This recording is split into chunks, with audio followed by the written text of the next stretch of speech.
देखिए, issue of shares for consideration other than cash, इसके बारे में कुछ कॉन्सेप्ट समझेंगे।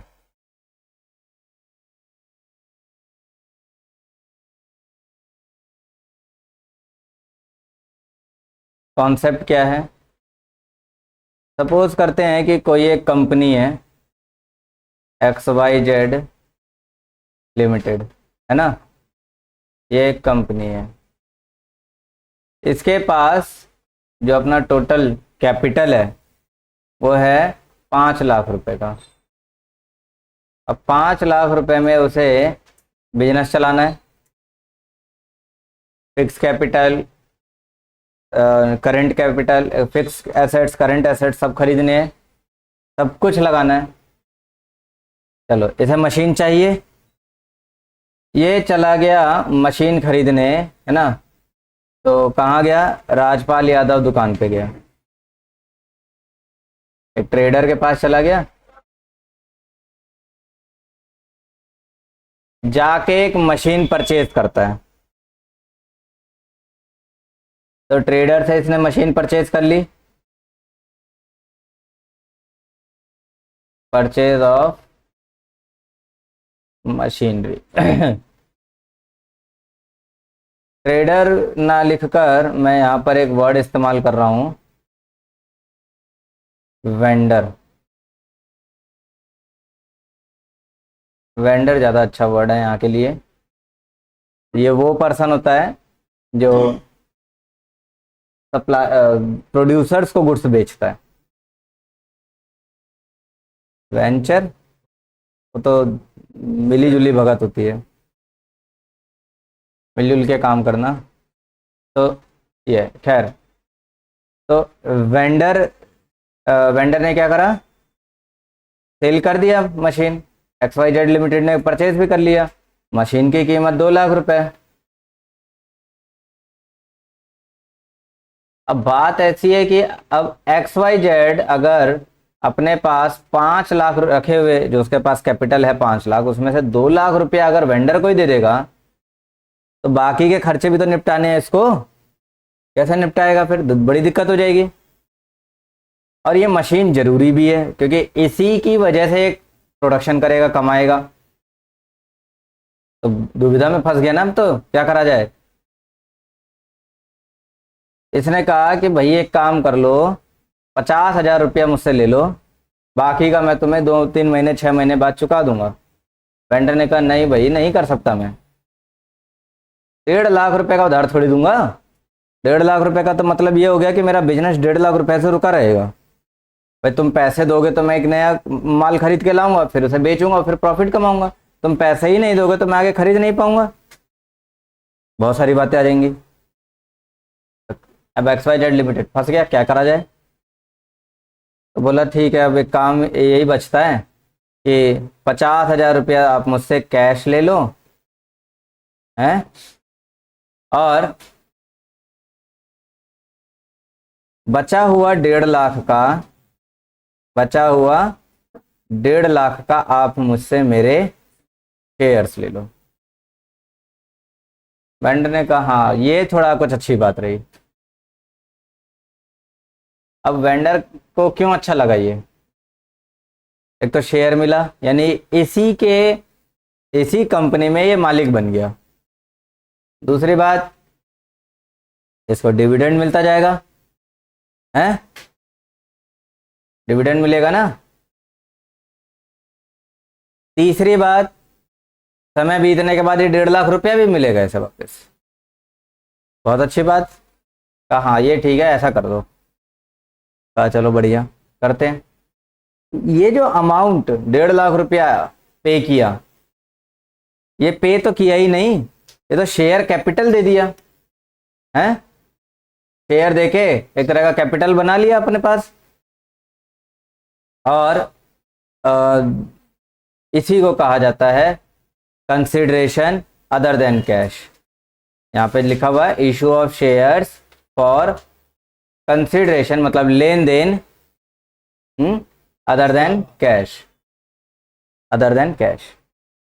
कैश ना लेकर बदले में शेयर्स उसको पे कर रहे हैं। जर्नल एंट्री बनेंगी, बनेंगी ना, जर्नल एंट्री देखेंगे। तो वही बात है, विदाउट प्रीमियम भी चलते हैं, विदाउट प्रीमियम और विद प्रीमियम।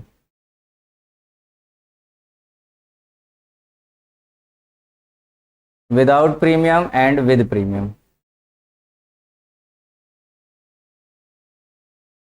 विदाउट प्रीमियम का मतलब हो गया, जर्नल एंट्री क्या बनेंगी इसमें, भाई कंपनी ने तो एसेट खरीद लिया, तो एसेट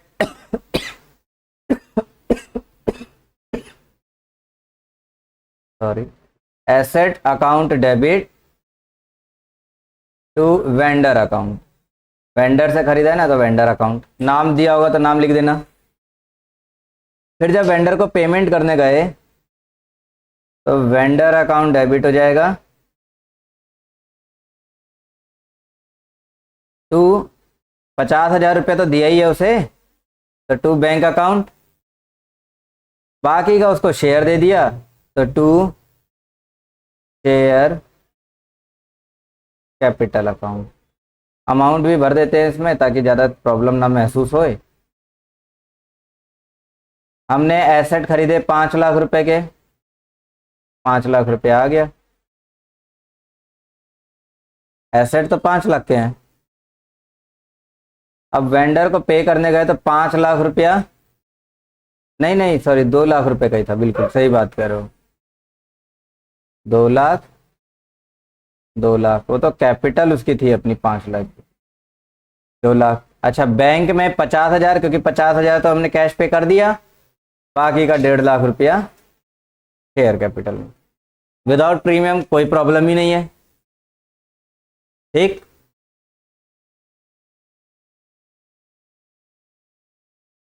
फिर बात करेंगे विद प्रीमियम की। विद प्रीमियम में आएंगे अगर, तो पहली एंट्री तो सेम है, इसमें कोई दिक्कत नहीं है, asset account debit to vendor account,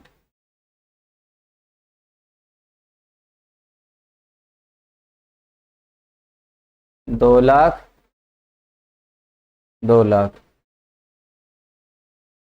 अब यही वेंडर को जब हम पे करने गए तो वेंडर अकाउंट डेबिट हो जाएगा to bank account to share capital account, और लास्ट में क्योंकि ये प्रीमियम का क्वेश्चन है तो इसमें प्रीमियम भी आ जाएगा, सिक्योरिटी प्रीमियम अकाउंट। क्वेश्चन में प्रीमियम बताया गया होता है कि कितना रुपए का प्रीमियम है। मैं मान के चलता हूं कि प्रीमियम जो है वो है 5 रुपए का, प्रीमियम 5 रुपए है। अब जरा तुम लोग मुझे बताओगे कि अमाउंट कितना बनेगा।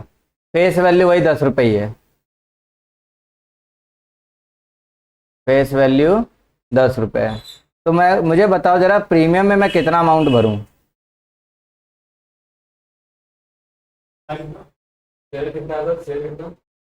और कुछ नहीं बताया ना, 45। इसमें नंबर ऑफ शेयर्स नहीं बताया गया ना क्वेश्चन में, तो ये क्वेश्चन भी दो तरह का होता है, एक जिसमें नंबर ऑफ शेयर्स बताए गए हो तो कोई दिक्कत नहीं है, लेकिन अगर नहीं बताए गए तो नंबर ऑफ शेयर्स कैलकुलेट करना पड़ता है। तो नंबर ऑफ शेयर्स कैलकुलेट करेंगे तो उसके लिए एक वर्किंग नोट सिखा रहा हूँ, सीख लो।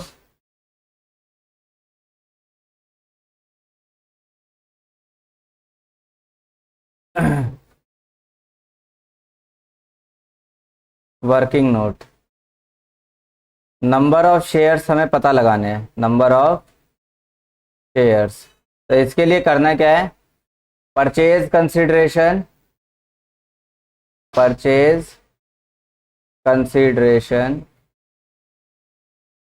Upon face value plus premium value अगर डिस्काउंट है, डिस्काउंट वाला क्वेश्चन है तो डिस्काउंट माइनस कर देंगे। अब क्योंकि शेयर पे जो है वो इशू होता ही नहीं है डिस्काउंट पे, तो यहाँ डिस्काउंट की कोई बात नहीं है, लेकिन आगे के लिए याद रखना ये बात, क्योंकि नंबर ऑफ शेयर्स है, आगे एक टॉपिक आएगा डिबेंचर्स, तो डिबेंचर्स में तुम्हें डिस्काउंट भी मिल जाएगा, नंबर ऑफ शेयर्स निकालने हो या नंबर ऑफ डिबेंचर्स निकालने हो। परचेज कंसिडरेशन, अब ये परचेज कंसिडरेशन क्या है भाई? परचेज कंसिडरेशन क्या है? परचेज कंसिडरेशन है 2 लाख में 50,000 पे कर दिया तो जो बचता है 1.5 लाख रुपए, ये है हमारा परचेज कंसिडरेशन। मेरी बात पकड़ में आ गई? चलो वैल्यू देखेंगे, नंबर ऑफ शेयर्स बताएंगे जरा कितने हैं, तो परचेज कंसिडरेशन यानी कि 1.5 लाख अपॉन फेस वैल्यू यानी 10, प्रीमियम यानी कि 5, तो 15, तो 1.5 लाख बाय 15,000, 15 रुपये, तो कैंसिल करेंगे तो पूरे जो है नंबर ऑफ शेयर्स आ रहे हैं 10,000 शेयर्स, मिल गए 10,000 शेयर्स। यही हम यहाँ पर उठा के रख देंगे।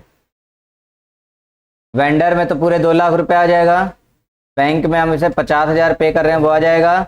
शेयर कैपिटल, तो शेयर कैपिटल तो ये इशूड शेयर्स यानी कि 10,000 मल्टीप्लाई फेस वैल्यू यानी कि 10, तो ये तो 10,000 रुपये रहा। बाकी जो प्रीमियम है इस हाँ 1 लाख हो जाएगा। पता नहीं कैसे आज कैलकुलेशन गलत हो रही है। बाकी सिक्योरिटी प्रीमियम में क्या हो जाएगा, तो 10,000 शेयर मल्टीप्लाई 5, 50,000 रुपये।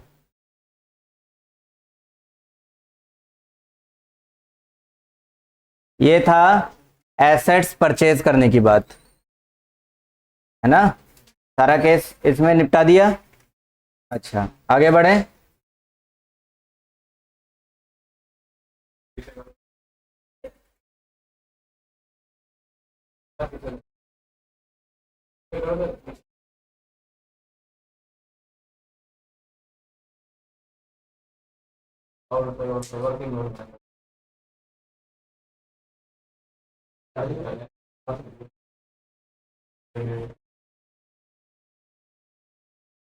जब भी कभी वर्किंग नोट करते हो तो जहां उसकी कैलकुलेशन दिखाई है ना, जैसे यहाँ पे दिखाई है ये 50,000, तो यहाँ पर दिखाना ऐसे लिखना पड़ेगा वर्किंग नोट 1। इवन ऐसे थोड़ा और तहजीब में लिखा जाता है, please refer working note 1, please refer working note 1, मतलब तुम रिक्वेस्ट कर रहे हो कॉपी चेकिंग करने वालों से कि प्लीज मैंने ये जो कैलकुलेशन करी है इसको आप जाके देख लो, क्योंकि उनके पास इतना टाइम नहीं होता है कि वो तुम्हारा वर्किंग नोट देखेंगे।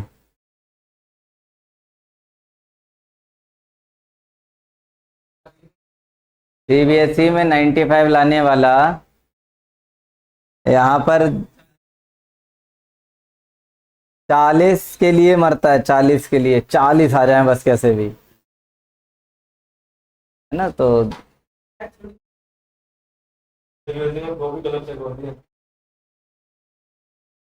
कभी एक आध नंबर ज्यादा आ जाते हैं।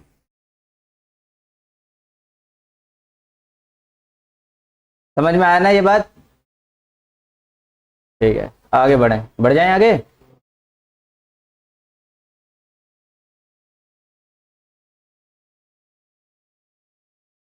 देखेंगे जो ये कंसिडरेशन वाला जो क्वेश्चन है, परचेज की बात कर रहे थे ना, तो एक तो तुमने परचेज देखा एसेट्स का, जो कि अभी क्वेश्चन मैंने केस सारा समझा दिया। एक और परचेज किया जाता है, पूरा का पूरा बिजनेस ही खरीद लेते हैं, XYZ लिमिटेड अब एसेट्स खरीदने नहीं गई है, उस वेंडर की पूरी बिजनेस ही खरीदने चले गए। क्यों? क्योंकि वो डूब रहा होगा, मन नहीं कर रहा होगा सब काम करने का। तो अब इसके लिए ये समझना है कि क्या करना है।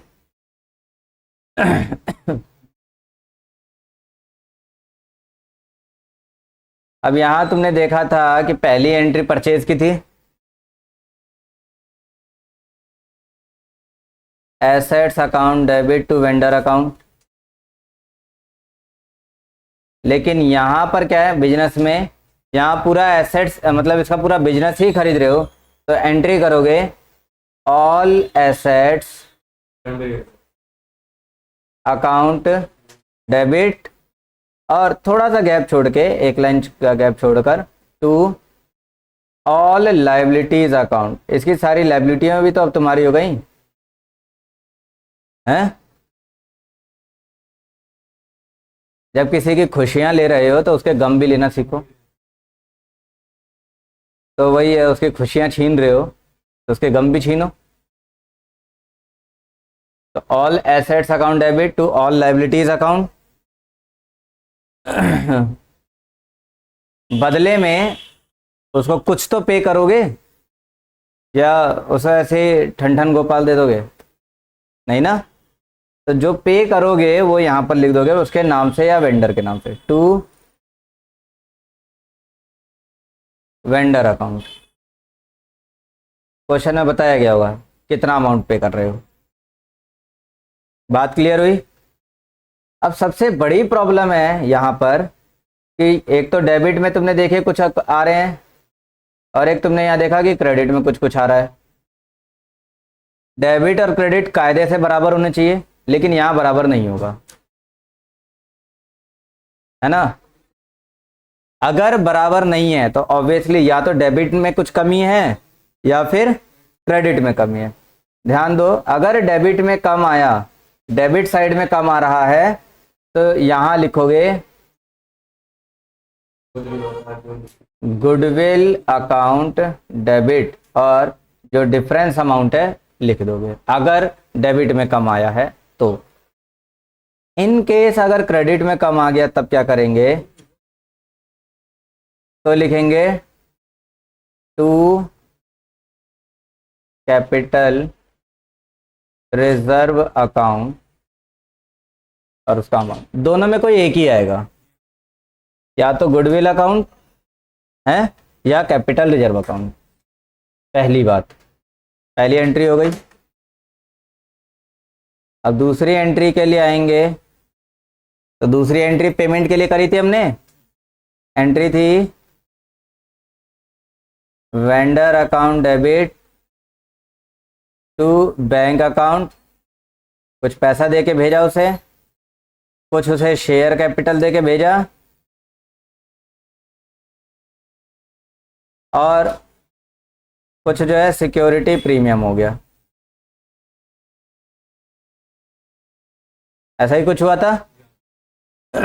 अब यहां भी दूसरी एंट्री करेंगे, बिल्कुल यही चीज, ये तो सेम है, सारा सब सेम।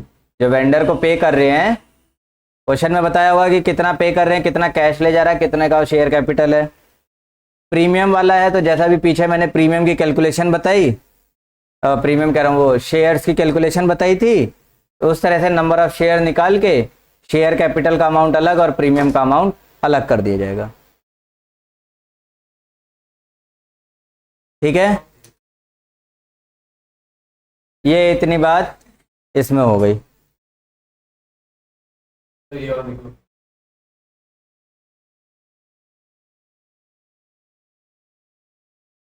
मैंने कहीं देखा नहीं है।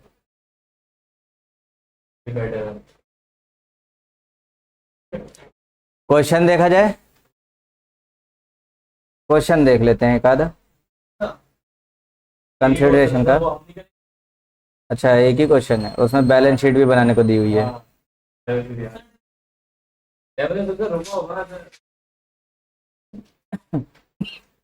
ठीक है, हो जाएगा ना, नंबर ऑफ शेयर कैलकुलेट हो जाएगा, तुम्हारा परचेज कंसिडरेशन वाला पूरा टॉपिक पूरा खत्म।